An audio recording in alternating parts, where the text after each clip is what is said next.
হ্যাঁ, দেখো বন্ধুরা, আজকে জামাই ষষ্ঠীর দিনে হচ্ছে গিয়ে মাংস হবে। দেখো, আমি তো আর বাপের বাড়ি নেই, আমি তো আছি অনেকটা দূরেই।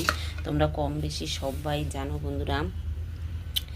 এই যে দেখো, তার জন্য তোমাদের দাদাভাই সকালবেলায় উঠে গিয়ে মাংস নিয়ে চলে আসলো। আমি এটাকে হলুদ, নুন এবং পরিমাণ মতো এবং একটু সরিষার তেল এখানে পাওয়া যায় না অবশ্য, তাও আমি একটু কিনে নিয়ে আসি। আমাদের কলকাতার মতো না তো সরিষার তেলটা, তাও আমি কিনে নিয়ে আসি, যেরকমই পাওয়া যায় সেটা একটু সামান্য দিয়ে মাখিয়ে রেখেছি।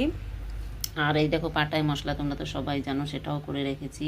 পেঁয়াজ আছে কাটা, আর এই যে আলুটা কেটে নিয়েছি। আর আলুটা দেখো, আমি কিন্তু ছালটা ফেলিনি। ছালটা ফেললে কি না, দেখো হচ্ছে গিয়ে হয়ে যায়, অনেক সময় বেশি সিদ্ধ হয়ে যায়। আর এর পাশে দেখো কড়াই বসিয়ে দিয়েছি, কড়াইটা অলরেডি গরম হয়ে গেছে।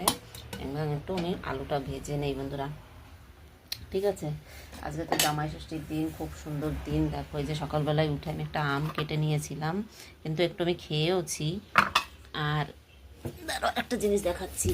আর এখানে তো বেশি ভালো কাঁঠাল পাওয়া যায় না, কালকে তোমাদের দাদাভাইকে একজনে কাঁঠাল দিয়েছে। দেখো, এ কিন্তু আমাদের কলকাতার মতো না কাঁঠাল, বুঝেছো বন্ধুরা। এই দেখো,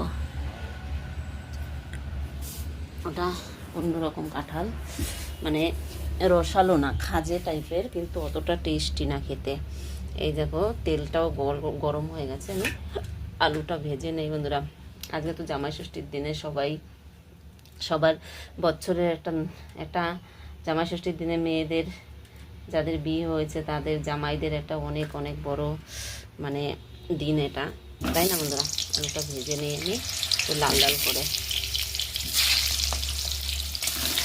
খুব সুন্দর একটা দিন। দেখো, সবাই এই দিনটার জন্য বসে থাকে, বিশেষ করে জামাইরা। আর এই তোমার মশলার থালিটা দেখেছো, এই আলুটায় কিন্তু আমি একটু হলুদ, সামান্য হলুদ দিয়ে দিই। অল্প আলু তো, দুজনে খাবো। আমি একটা আলু, তেমন একটা আলু পছন্দ করি না, কিন্তু মাংসে একটু, আমাদের বাঙালি মানে বলো, জানো তো, মাংসে আলু না হলে হয় না। মাংসতে একটু আলু লাগেই, এটা হচ্ছে আমাদের বাঙালির। মাছের ঝোলেও কিন্তু আলু লাগবে, এবং মাংসে, অনেকে মাংসতে তো আলু না দিলে খায় না, কিন্তু মাংসে কিন্তু একটু যদি দেওয়া যায়, পেঁপে দেওয়া যায়, তাহলে কিন্তু মাংসটা অনেকটাই সফট হয় এবং খুব সুন্দর টেস্টি হয়। কিন্তু পেঁপে তো আছে বন্ধুরা, কিন্তু পারবে কি। এই দেখ, পেঁপে হচ্ছে, পেঁপে গাছ, এই যে, বুঝেছি। কিন্তু পাড়ার মানে কে পারবে বলো, তোমাদের দাদাভাই তো পাড়া, ওর মতো পাড়ার নামগন্ধও করে না, ওই আমারই পারতে হয়।